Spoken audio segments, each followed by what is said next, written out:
We're going to have to see what's happening. We want to make sure that it's going to be very peaceful with Hamas. And as you know, they've been quite rambunctious. They've been doing some shooting, and we think maybe the leadership isn't involved in that. Some rebels within. Is the ceasefire still in place? Yeah, it is. So that from Air Force One last night, coming back to D.C., President Trump weighing in on this fragile ceasefire with Israel and Hamas amid growing tension. IDF launched strikes in Gaza over the weekend after they say Hamas militants fired at their soldiers. Want to bring in former special ops intel analyst, drone expert Brett Velicovich. And Brett's been a minute. Welcome back to our program. As we speak, J.D. Vance, get ready. He'll arrive in the Middle East, and this is what he said over the weekend on Sunday night about the ceasefire. There are going to be fits and starts. There are going to be, Hamas is going to fire on Israel. Israel is going to have to respond, of course. There are going to be moments where you have people within Gaza where you're not quite sure what they're actually doing. So we think that it has the best chance for a sustainable peace. But even if it does that, it's going to have hills and valleys, and we're going to have to monitor the situation. Brett, how do you measure that in terms of, for lack of a better phrase, babysitting this ceasefire?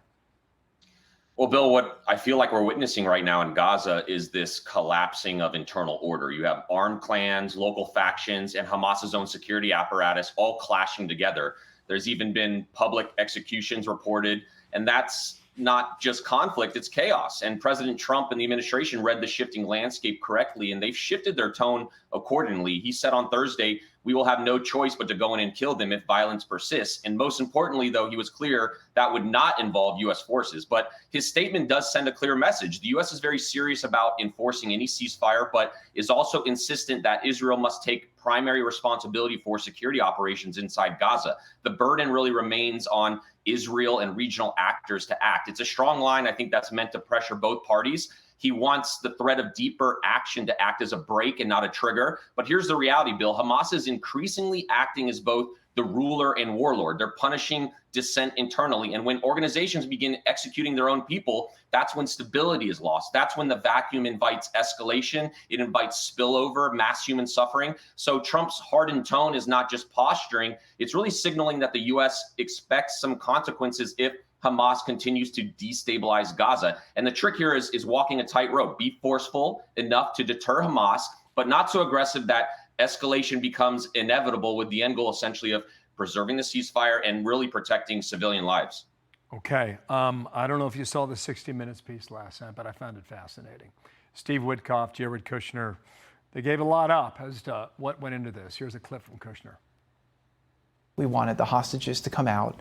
We wanted a real ceasefire that both sides would respect. We needed a way to bring humanitarian aid into the people. And then we had to write all these complex words to deal with the 50 years of stupid word games that everyone in that region is so used to playing. Both sides wanted the objective, and we just need to find a way to help everyone get there. How much have you learned that was new when you watched that, Brett?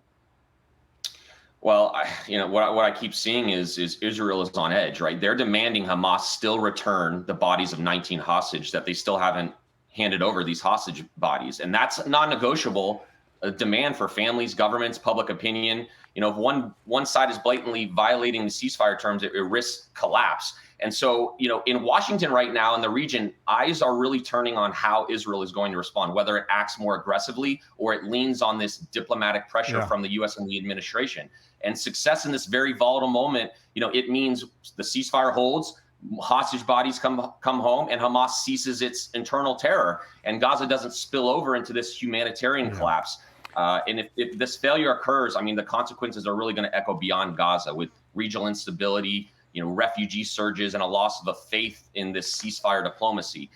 So I'm glad the Trump administration is talking more tough.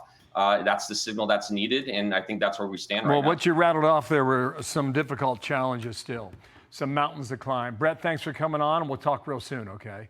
Brett Velicovich, thank you. Dana. Hey everyone, I'm Emily Campagno. Catch me and my co-hosts Harris Faulkner and Kaylee McEnany on Outnumbered every weekday at 12 p.m. Eastern, or set your DVR. Also, don't forget to subscribe to the Fox News YouTube page for daily highlights.